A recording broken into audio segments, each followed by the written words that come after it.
கர்த்தருடைய பரிசுத்த நாமம் மகிமைப்படுவதாக. பாடம் 9. தலைப்பு: 12 அப்போஸ்தலர்கள் எப்படி மரித்தார்கள்? 1. பேதுரு சிலுவையில் தலைகீழாக அறையப்பட்டார். 2. அந்திரேயா, இவர் எக்ஸ் வடிவ சிலுவையில் அறையப்பட்டு மரித்தார். 3. யாக்கோபு, அல்பேயுவின் குமாரன், இவர் ஆலயத்தின் உச்சியிலிருந்து தள்ளிவிடப்பட்டார். 4.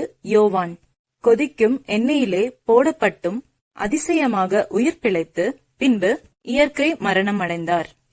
5. பிலிப்பு, இவர் கல்லெறியப்பட்டு கொல்லப்பட்டார். 6. பர்த்தோலோமேயு, இவர் அர்மோனிய அரசால் சித்திரவதை செய்யப்பட்டு மரித்தார். 7. மத்தேயு, எதிரிகளால் துரத்தப்பட்டு கல்லெறிந்து கொல்லப்பட்டார். 8. தோமா, ஈட்டியால் குத்தப்பட்டு மரித்தார். 9.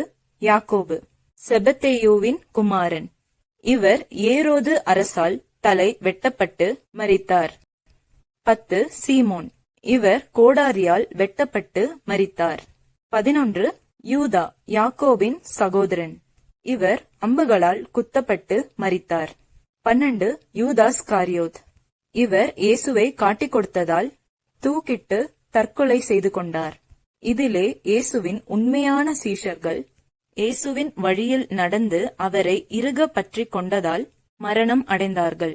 ரோமர் 8:36. கிறிஸ்துவின் அன்பை விட்டு நம்மை பிரிப்பவன் யார்? உபத்திரவமோ, வியாகுலமோ, துன்பமோ, பசியோ, நிர்வாணமோ, நாசமோசமோ, பட்டயமோ? ஆம், கிறிஸ்துவின் அன்பை விட்டு நம்மை பிரிப்பவன் யார்?